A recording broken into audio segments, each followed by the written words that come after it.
Hey, this is Gregory with South Paskutati, and today I wanted to have a little conversation about the Epilorikion, or in English, a surcoat. The term Epilorikion is Greek, and it just means over the armor. So epi means over, and lorikon or lorikion means armor. And that could be the lamellar armor, that could also mean chainmail. So when the military treatises talk about this garment, they describe it very particularly. So it must be made out of coarse silk or cotton. It must have a hole, and it varies a little bit on treatise to treatise, but it must have a hole either in the armpit or at the elbow, or a hole from the armpit to the elbow. The language may also communicate that. And it should be short, and that's usually described to about around the knees. And so we have a description of this garment that is meant to be worn over the armor. It's meant to have holes in the arms so that you can pin the arms back to your shoulders and have your arms free for movement for fighting. And it's supposed to be fairly short and made out of specific materials, being coarse cotton or coarse silk.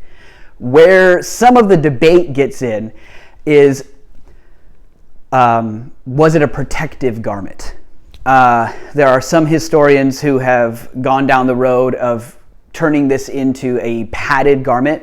So what the cataphract or a heavy Byzantine infantry hoplite may have worn in their eyes would be a tunic, kavadion, which would be like a gambeson, your mail or your lamellar, and then the Epilorikion. And some historians have described that as being padded and quilted or twined, and that would go over top as an extra barrier of protection.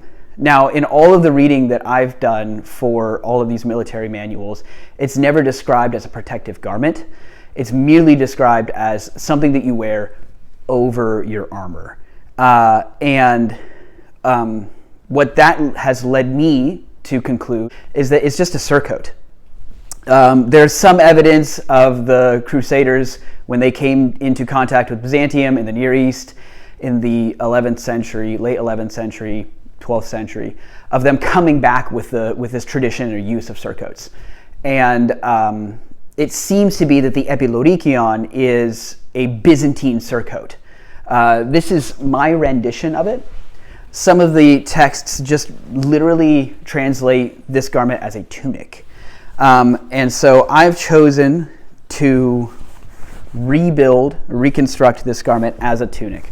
So it's made out of coarse silk, and it's got long gores along the side following a period tunic pattern. And it's got buttons right here on the shoulders so that your sleeve can be folded up and buttoned into place. And your arm can come out of this hole right here, and you can stick your arm through and you can fight just like the treatises say. Interestingly enough, if you're wearing a t-shirt length mail shirt, this covers all of your mail. So it's going to protect your armor from the elements. It's going to protect it from the sun, so it's not going to get hot. It serves all of the traditional roles that we think of a surcoat to serve, except we only really have written evidence for it. There might be a depiction of it in the Dark Church in Cappadocia, and I'll link to it here, or here, or here, or here. I'll link to it here. And this may be two soldiers wearing Epilorikions. It's difficult to tell, the detail isn't really there, but we do see some interesting elements that lend itself to being a more accurate depiction in artwork. These guys are wearing mail chasses, they have helmets on, there's even an aventail. So there's some evidence that what they're wearing on top, it's not just a tunic with no mail. If they're wearing chasses, it's likely that they're wearing mail underneath that tunic. And that would be the Epilorikion. So my Epilorikion is very lightweight. It's silk. It protects you from the rain and the wind and all of the elements. It's warm to wear because it's that silk just doesn't breathe very easily, very nicely. But this is my take on it. I don't believe that it was a quilted garment meant for extra protection or padding. That sounds like you're asking for a heat stroke with all of those different layers. But this is modeled off of what we can see in the military treatises as best as possible. So this is my Epilorikion. I'm going to put on some armor and I'll show you just exactly how this works and why I think that it's the best bet. Okay, so here is the Epilorikion on the rest of my kit. We can go over the individual parts of the kit later. I plan on doing a video on that. As you can see, this is coarse silk. I think it's called slubbed silk now, but it's a nice red color, and I have the sleeves pinned up here. Now the buttons could probably go back a little bit further. They could go back here on my arm, and that would probably be a little bit neater if they were higher, and I can adjust those. But the sleeves, my arms are going through the opening in the elbow of the sleeve. I think they probably could have had a slit from the elbow to the armpit as well. And that may have just depended on who made your Epilorikion, what your personal preference was. And this, you can see, pretty well covers up all of my mail. So if you wanted to protect your mail from the wind, the rain, the weather, the heat, the sun beating down on it, warming these mail links up, you would do that. And it's a very light garment. It comes down to right about my knees, so that's considered short. And it works well with the rest of my kit. It's not constraining in any sort of way with these sleeves.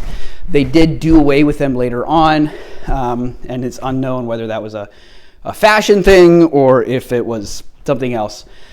But yeah, this would be my rendition of a 10th century Epilorikion, the Byzantine surcoat. I'm going to spin around for you so you can see the whole thing. But it is based on a period tunic pattern, and that is the whole thing.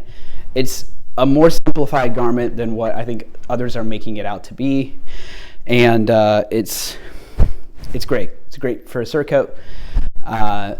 Thanks for watching and checking out my video on the Epilorikion. I hope you enjoyed it, and I'll see you next time.